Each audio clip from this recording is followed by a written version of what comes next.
అంటే తల్లిదండ్రులకు అన్నం పెట్టకుండా, భార్యని ఏడిపిచ్చి, స్నేహితుల్ని ఏడిపిచ్చి, అక్రమ మార్గంలో ఉపయోగిస్తే దైవ బలం ఉంటదా?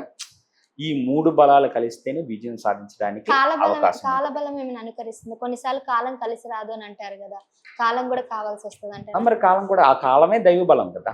దైవాన్ని మనం ఎక్కడి నుంచి చూస్తున్నాం? కాలానుకూలం ప్రకృతి. వర్షాకాలం, వానాకాలం, ఎండాకాలం. ఈ కాల బలాల్లో ఎవరు మారినా మారనిది ఎవరుంటే ఒక దైవమే. ఓకే.